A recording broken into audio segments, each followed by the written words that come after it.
Welcome to Becoming Limitless.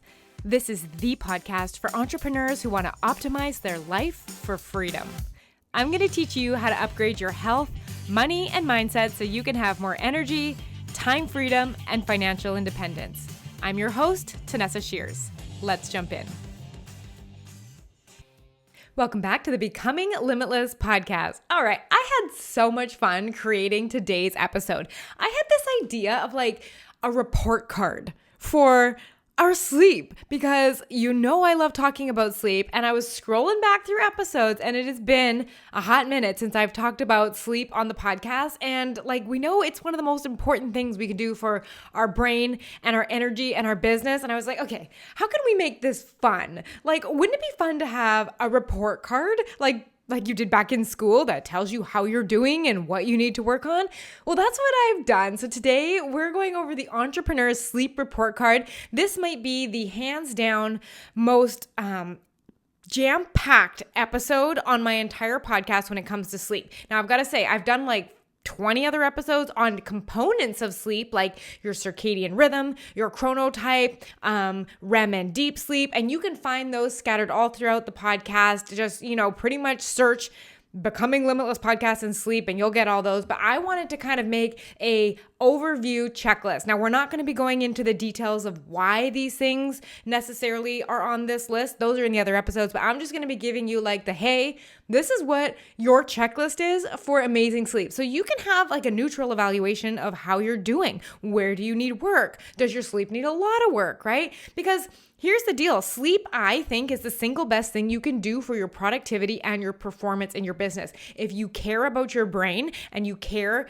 about how you show up and you care about your brain as the single best asset that you have in your business, sleep is a priority, right? Because think about this, if you have a team and you have products and you have services and you have all this stuff and you have courses or whatever it is, none of that is as important as your brain. You are the decision maker. Your brain is the visionary. It comes up with the content and all of the stuff surrounding your business. And if you are foggy, if you are unfocused, if you are low energy, if you are tired, this is going to directly impact not only your output, but the energy you show up with. And I am a firm believer that our energy is what attracts people to want to engage with our business. And if my energy sucks, I know nobody's going to be looking to me and being like, yep, I want to work with her. She's tired all the time. That's my kind of mentor, right? And so I truly believe that sleep is one of the best things that we can do, because let's just look at productivity for a second. I genuinely believe that the currency of productivity is energy, right? How often are you productive when you're tired and exhausted? Rarely, right? So the more energized you are, the more productive you are, the easier it is to be in a better mindset, to do your workouts, to eat well. Everything is better. And it's so much easier to start with sleep because it's free and you're doing it anyways. And I'm going to be giving you 18 things on the checklist today that you can level up. I mean, we should stop me before I just go off about more things with sleep, that it, helps with your problem solving skills, your creativity, your ability to manage your mood, your recovery from your workout, prevention of disease. Sleep is where it's at.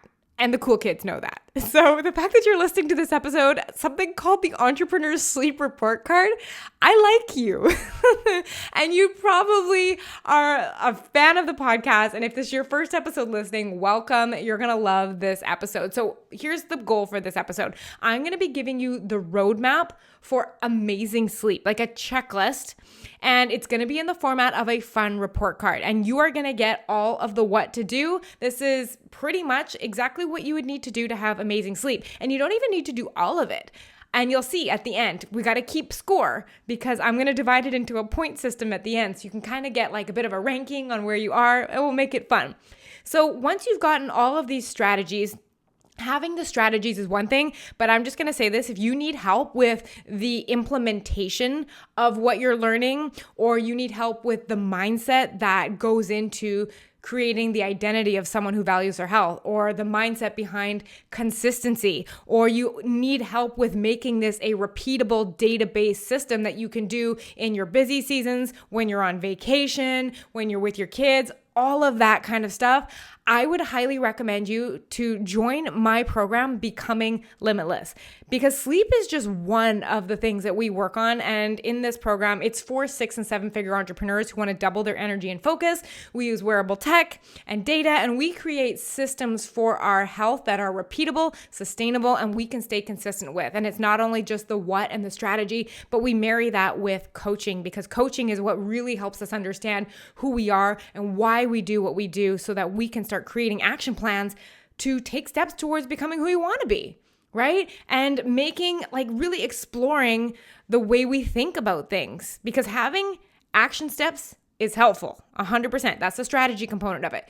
But if we get stuck in this on the wagon, off the wagon mindset where we struggle with implementation, that is when you need support. And my program, Becoming Limitless, is excellent for that. It is a community of very driven entrepreneurs with everyone focusing on their bandwidth, not just going into their business, but devoting some of that to their life and their health so that they can feel the way they want to feel. So I'll leave the link in the description, but my Becoming Limitless program is going to be the go-to if you are an entrepreneur and you know business is going good and you want more, something that feels better, you know that you could really take how you feel in your life to the next level. This program is it for you. Okay, having said that, let's jump in and talk about this report card. All right, so I'm going to be going through and I'm going to be giving you 18 things on our checklist. And I want you to go through and check off each item you achieve consistently. All right, and I'm going to define consistently as you're doing it probably 6 nights a week. At least, okay? Some nights 7, but most of the times, let's say you're doing these things 6 days a week. I want you to aim for a high score if you really want to optimize your sleep, feel that kind of peak performance energy, when you're just raring and ready to go for the day. I'm in peak performance today. I will tell you, I have had 2 client calls. I am already recording my second podcast episode, and it's only 1:30 in the afternoon. And I had a workout this morning. I've had 2 whole food meals today. I had a salad for lunch. I've had almost 1.5 liters of water so far. We are on a roll today, and this was made possible by my 95 sleep score last night. It's great. My average sleep score, just to let you know, on my Oura Ring, which is a wearable tech tracker that my clients use to help optimize their health, my average sleep score is a 93 out of 100. My average. All right. And so I just want you to know that I walk this, I talk this, I live this, I eat this, I sleep this, I breathe this. So you're in the right place. If you want to give your sleep a full makeover, an upgrade, a mild tweak, I'm here for it all. So like I said, we're going to keep score. For every one of these things I mentioned that you do consistently, give yourself 1 point. And remember, there's 18 points. So maybe if you're out on a walk or you're doing something besides driving, maybe you can just jot it down with a pen and pencil as you go. You're like, yeah, I do that. Yeah, I do that. No, I don't. Okay. So first category up in our report card checklist is we are evaluating our bedtime routine. The max score in this category is going to be a 4. All right, 4 points is what you can get. So the first thing for the first point is a consistent sleep schedule.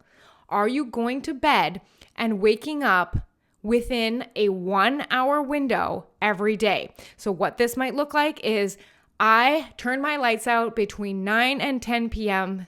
6 or 7 days a week, or 10:30 and 11:30, whatever time it is, the consistency. And I wake up at the same time within an hour window every day, between 6:30 and 7:30 a.m., between 5 and 6 a.m. All right, consistency. What we're not looking for is I wake up at 6:30 on the weekdays and 8:30 on the weekends. That does not count. You get 1 point for a consistent sleep schedule, going to bed and waking up within a 1-hour window every single day. For your second point, we're talking about your wind down ritual. Now, as entrepreneurs, I know that we tend to carry a bit more stress than the average bear, for sure, right? And one of the most common things I see is wake ups in the middle of the night. Or trouble falling asleep, or you wake up at night and can't get back to sleep. And much of the time, this can actually be tied back to stress. You're thinking about an email, you're thinking about a client, you know what you got to do tomorrow, you feel overwhelmed, your to-do list is long, blah, blah, blah. And that's just to do with your business, right? So to get a point in this category, you need to be spending at least 30 minutes relaxing before bed. All right, relaxing. This can include things like reading, stretching, meditation, yoga, whatever it is. something that is relaxing before bed that allows your nervous system to go from this focused, attentive state, what we like to call beta brainwaves, into relaxation towards alpha, okay? If you listen to last week's episode on the podcast, it was called Low Energy Self-Care Habits. Most of those things would fit nicely into this window. So we want to know that we're spending 30 minutes. For me personally, I spend 60 minutes. And that is something that I really protect because of how much it changes my sleep. So you get a point if you spend at least 30 minutes relaxing before bed. Now that leads nicely into our third point, which is screen-free zone. Avoid screens, and that means your phone, that's your tablet, that's your computer, that's your TV, at least 1 hour before bedtime. Okay? And I know some people are like, what am I going to do? Again, go back to the last episode on this podcast, Low Energy Self-Care Habits. Those are all wonderful things to pop into that time before bed, but we really want to stay off of the screens. They affect your sleep more than you think they do. And I dare you, I give you this challenge. If you are not doing that, do it for 1 week and tell me you're not sleeping a heck of a lot better. Just do it as a challenge. What's the worst that can happen is that you're like, nope, you know what? I don't love my sleep this much. You get to have your screens back. But on the off chance that you do this and you absolutely love it, fantastic, keep it, right? So to get your third point, you need to avoid screens at least an hour before bed. And here's a secret little tip. Give your phone a bedtime. So my lights in my house go out at 9 p.m.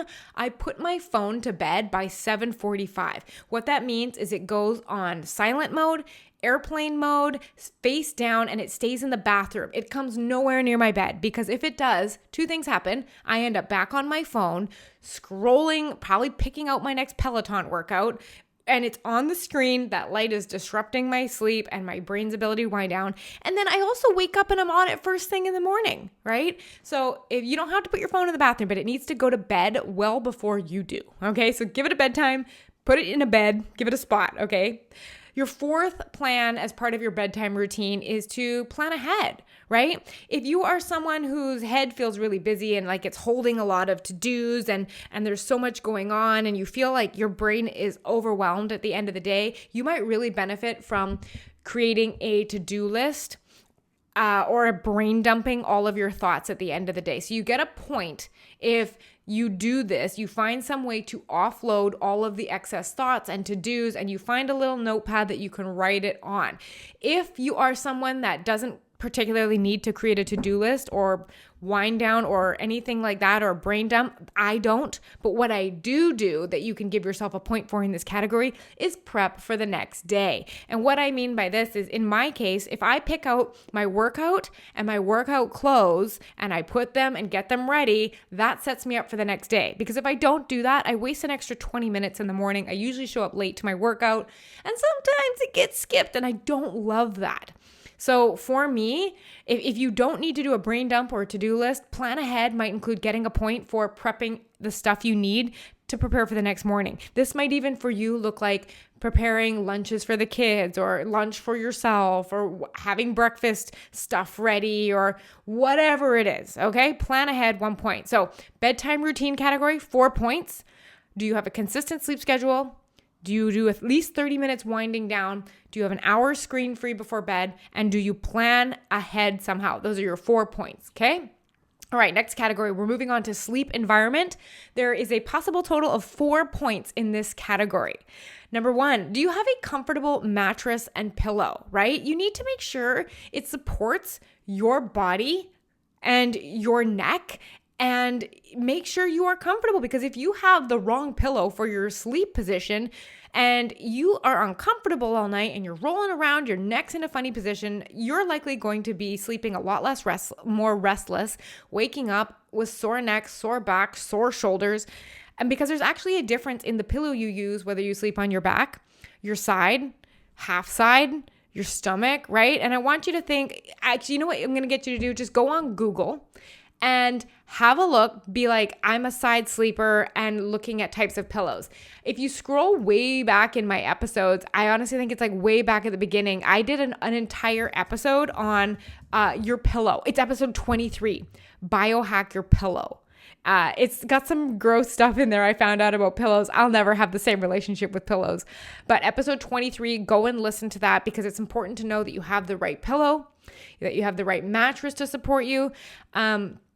And as a bonus tip in this category for being comfortable, this is something that we've been playing with recently. I saw it on YouTube, but apparently it's very common in parts of Europe for each partner that sleeps in the bed, if you sleep with someone, to have a separate comforter or a separate blanket. That way, one person isn't stealing the blankets all night. So this has been something we've been experimenting with, and it has resulted in fewer wake-ups. So love it. So a point if you have comfortable mattress and pillow.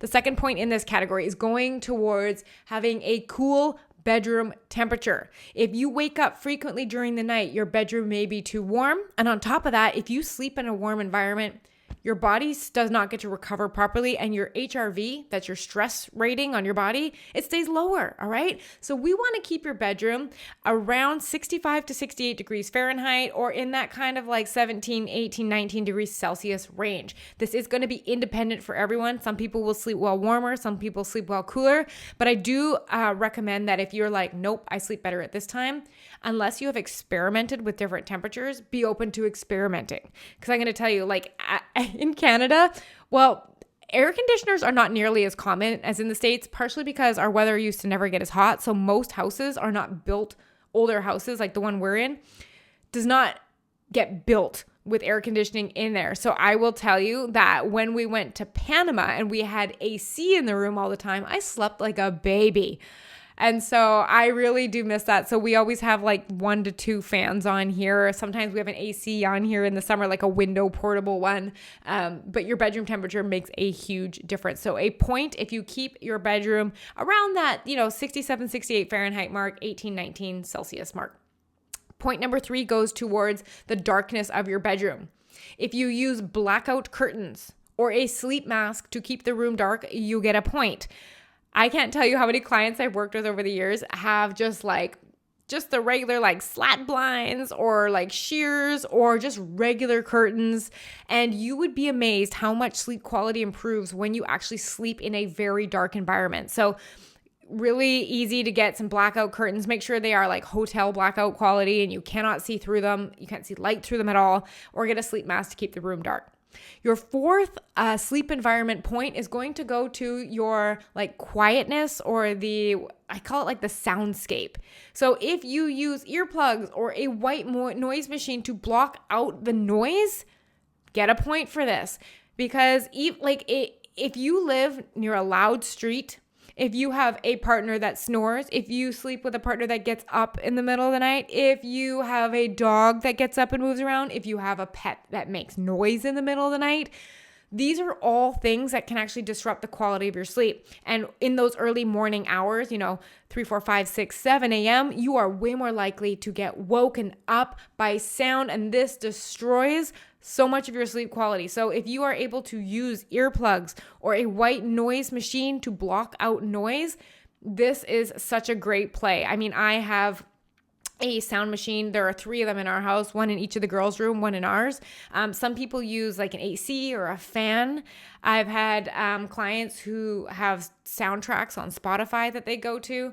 But there's just so many options. But experiment with it, give it a try. It is amazing how much it makes a difference if you have an environment where you are waking up at night because of noises, other people, anything like that. So that's sleep environment, 4 points, 1 for a comfortable mattress and pillow, 1 for your room temperature, 1 for being dark, and 1 for being quiet. All right, we're into our third category now. We're talking about daily habits. So you can get a total of 4 points in this category.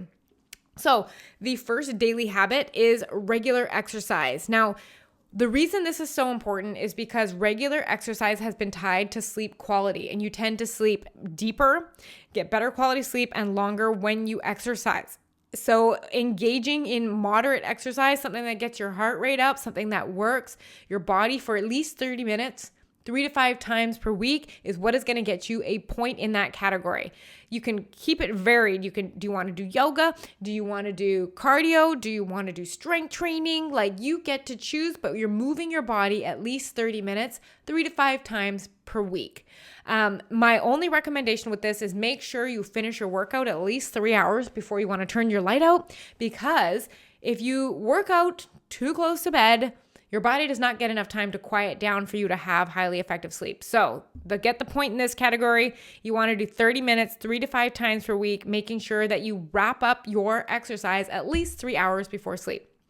The next one in the daily habits is we're talking about hydration and water.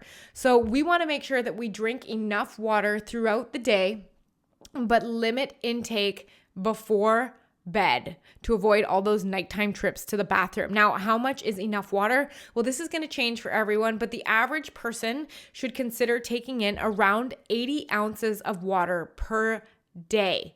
80 ounces. If you are an average smaller person, it might be less. If you are a bigger person, it might take more water during the day. But what is key to this is you want to consume the majority of your water within 10 hours of waking.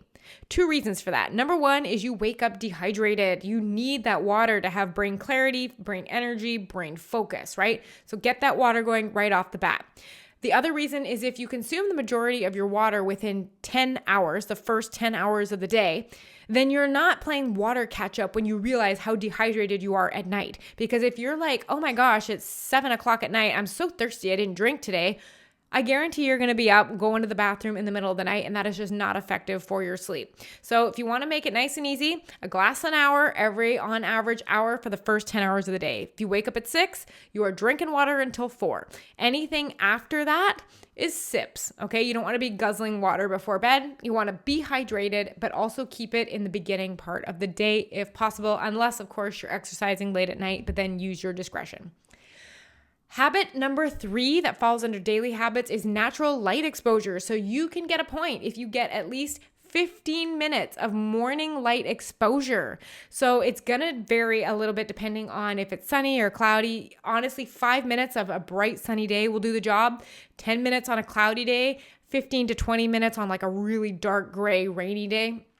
But if you are able to get that time outside, and let's just set it as 10 minutes of light exposure in the morning, this is going to help set your circadian rhythm so that you fall asleep, produce the right sleep hormones at night, and have a really good sleep. So we're getting at least 10 minutes of light exposure in the morning as soon as you can after you wake up, or if you wake up really early when the sun comes out.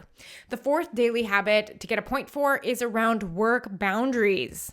So this one is especially important for us entrepreneurs because it's so easy to just check back in, just follow up with the team one more time. I just got to change the link in this email. I just got to one more thing, then we know this game, right? We just think, I'm just going to check in and check my calendar or make sure there's no messages left over. But my challenge to you, and what will get you a point in this category, is to set and maintain boundaries around your work hours. So, for example, on Thursdays, my work day ends by 3 p.m., which means I would get a point if I finished my workday at 3 p.m., right? If I'm working at 4 p.m., 5 p.m., 6 p.m., no point. Now, there are going to be exceptions to this, of course, but here's where I really want to set the boundary on this. I'm going to challenge you to do no work-related tasks at least 2 hours before bed. So we had that 60-minute no screens window, but I want to extend the work-related tasks out by 2 hours. And I can tell you, I have had clients and I'm able to look at their sleep data, like when we go over their sleep data every week, and I'm able to see, I'm like, oh, did you work late this night? Did you work late this night? Because I can see it. And you know where I can see it? It looks like higher heart rate. It looks like higher breathing rate. It looks like decrease in HRV, which is heart rate variability, your body's stress score. And this is not a good thing when it goes down. And it's also decrease in sleep quality. Like I can look at data and tell what nights my clients were working late because their brain never got to wind down. And I've even had clients, like clients that went to bed around 10:30, if they actually worked past 7 p.m., they couldn't get to sleep at night. And you may think this doesn't affect you, but again, this is one of those things I implore you to challenge yourself to test. So let's actually set this. This work boundaries task is no work-related tasks at least 2 hours before bed. You will get a point if you can say that. So daily habits, a total of 4 points in this category. I'm going to review them really quick. Did you do at least 3 to 5 times this week of regular exercise for 30 minutes? Did you drink around 80 ounces or 2 liters of water or 2.5 liters of water in the first 10 hours of your day? Did you get natural light exposure in the morning for at least 10 minutes? Yes or no?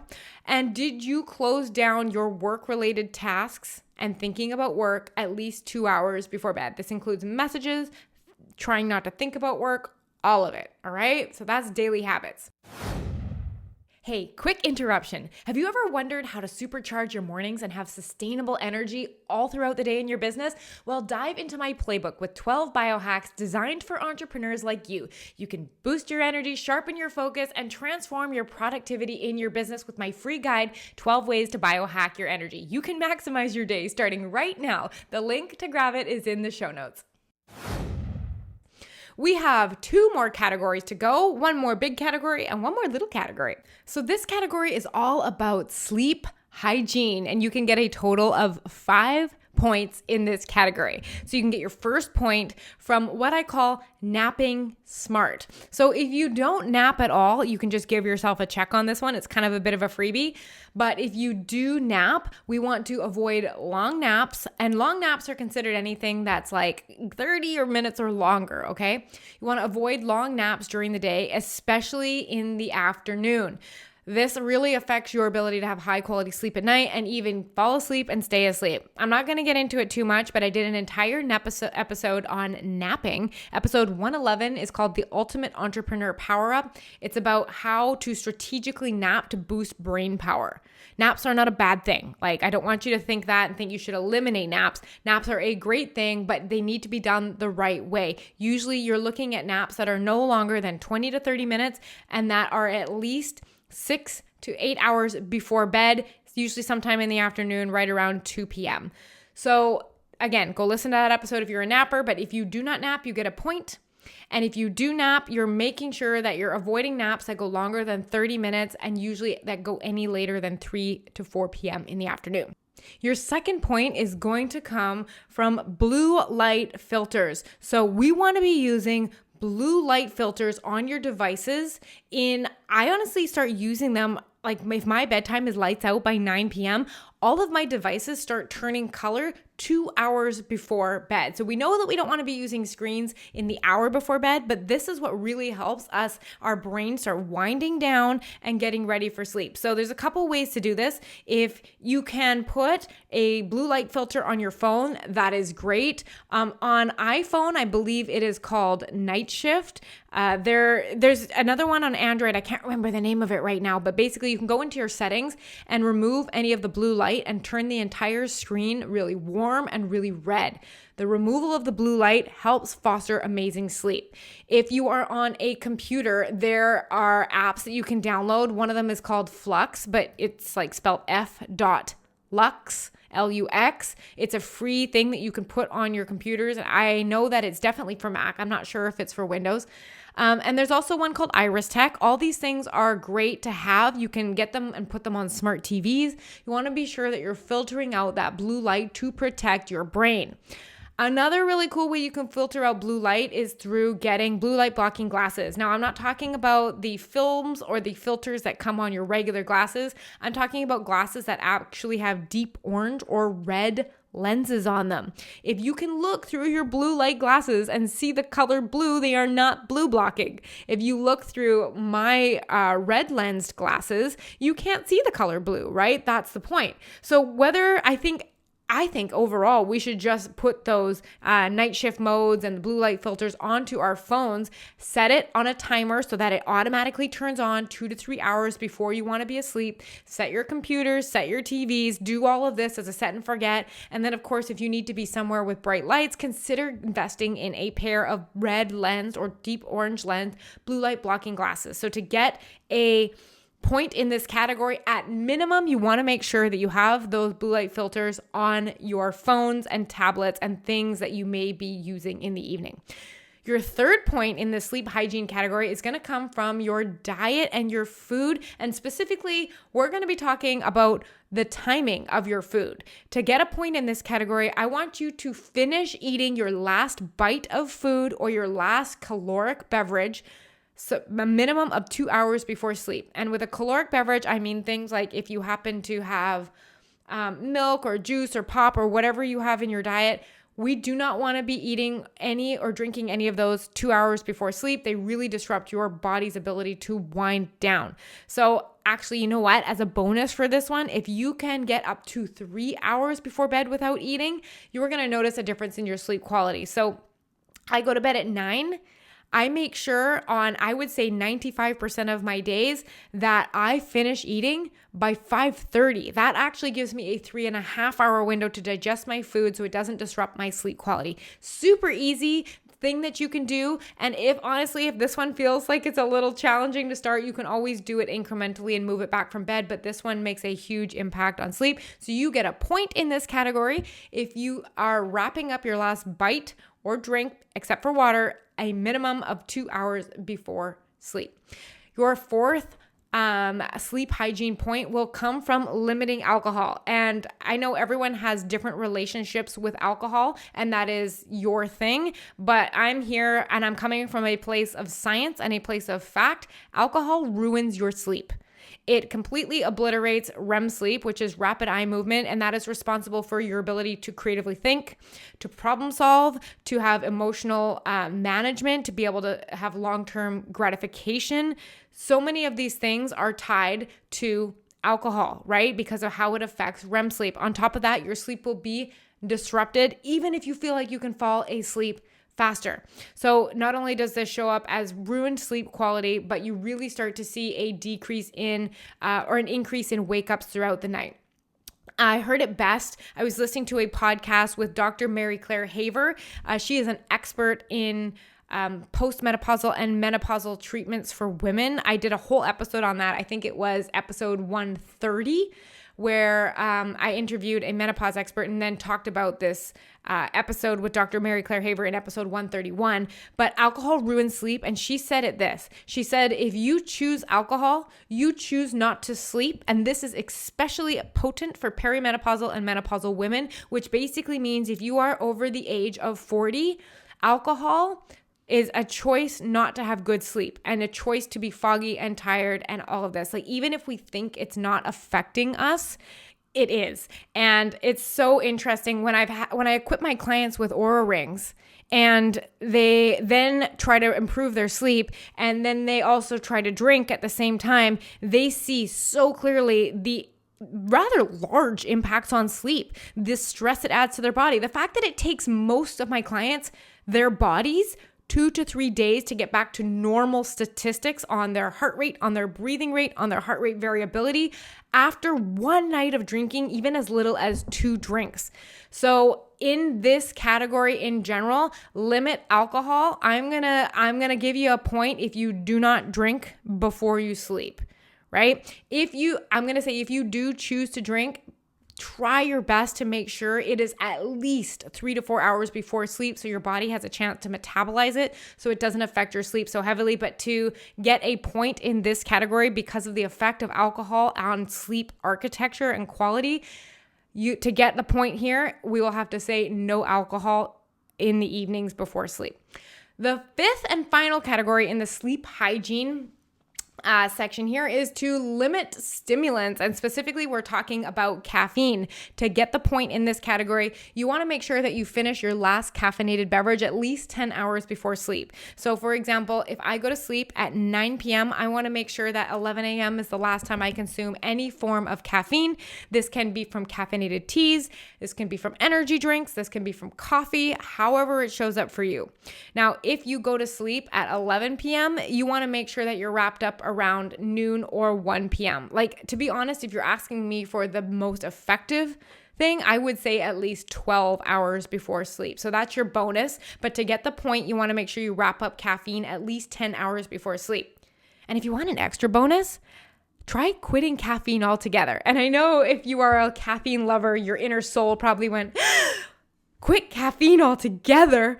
Oh my gosh. But like, honestly, I did an episode on it not too long ago about why I quit caffeine, but I have seen such improvements in sleep depth, in quality of sleep, in restlessness, in just daytime anxiety. And I just realized how much better I feel. And I know we've all heard people say it before, but sometimes until we experience it ourselves, we really don't know what our body feels like without that input of caffeine.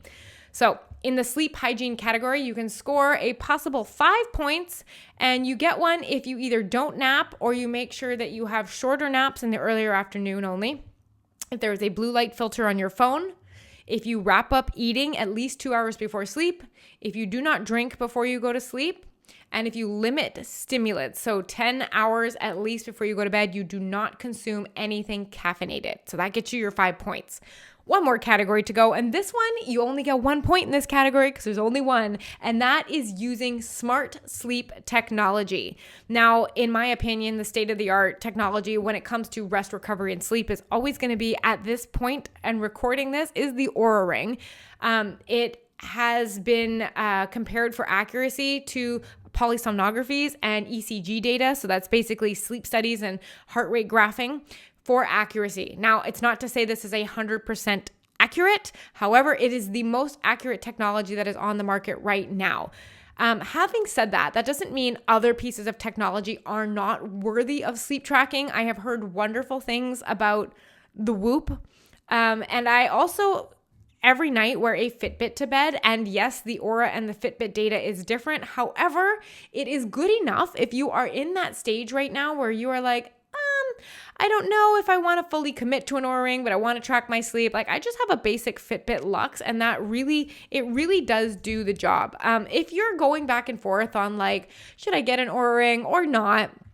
I have 3 episodes you're going to want to listen to. The first being episode 73. So keep in mind, this episode is almost 2 years old by now, but it's still a good baseline. And it is called episode 73, Fitbit versus Oura, which is the best wearable tech. Episode 74 is actually an update that I did only a week later because Oura released a huge sleep update in which I changed my recommendation on my favorite sleep tracker to Oura. And then, of course, there is a really good episode I released earlier this year, episode 116, called 5 Features I'm Obsessed With on My Oura Ring after 1,400 nights of data. Yeah, I've had my ring a long time. This one I actually recommend if you can go search it on YouTube. Great to watch because I actually go through a screen flow that shows you what the dashboard looks like, what the data looks like, and all that kind of stuff. So it's kind of neat to see, but also great as a podcast episode as well. So like I was saying, the Whoop is also good. Fitbit is good. And I'm going to tell you, and this might break some people's hearts, Apple Watch sucks at monitoring sleep. And I've had clients with both, and it sucks. It entirely misses awake time. It thinks everything is dream. You wake up and it looks like you have amazing sleep, but it's garbage. It's garbage. And the HRV tracking is over like 4 hours sampling. It's no good. I'm sorry to break your heart if you have been using Apple Watch, but it is no good. Honestly, like, you're better off getting a cheap Fitbit. I find that those are more accurate, but I wouldn't rely on your Apple Watch if you are going to take your sleep adjusting seriously. And the reason I love sleep tech specifically so much is like, there's nothing that ever really tells us the quality of our sleep. Like, our brains don't give us a printout in the morning of like, excellent deep sleep, REM sleep was a little low, sleep was good, but you woke up a couple times last night. Like, we don't get that. So we really have no way of seeing what our sleep quality is actually like. And so these devices give us insight as to why maybe our energy isn't the way we want to feel during the day, why we have extra sugar cravings, because that can actually be tied to fragmented sleep. So many hormone issues can be tied back to ineffective sleep. So inflammation, so many things, right? Lack of energy, productivity, I could go on. So I genuinely think that sleep tracking, if you are serious about your health and you want to optimize your energy, your focus, your performance, basically everything that you come to this podcast getting some type of sleep tracking technology to give you information is a must. So to get a point in this category, you use your sleep tech tracker to monitor your sleep quality and make necessary changes. So what this means is, like on the Oura Ring, for example, if all of a sudden you notice that you're not getting enough REM sleep each night, REM is dream sleep, you then go and know to make changes that affect REM sleep. And if you don't know what those are, the Becoming Limitless program is a very good place for you. But basically, like, REM sleep happens early in the morning. So I'm starting to think, is anything disrupting my early morning sleep? Is it too hot? Am I getting restless? Was I drinking last night? Was I looking at screens before bed? Is my environment warm? Is my partner moving? Like, there are all these things that you can directly go and implement that affect that one variable so you can smartly upgrade your sleep. So to get the point in the tracking and adjustments category, you need a sleep tracker that you are monitoring your sleep with and making necessary changes based on the feedback. So all of those points, you had 4 points in bedtime routine, 4 in sleep environment, 4 in daily habits, 5 in sleep hygiene, and 1 in tracking and adjustments. You want to add them up, and your total possible score, the highest score you can get, is 18.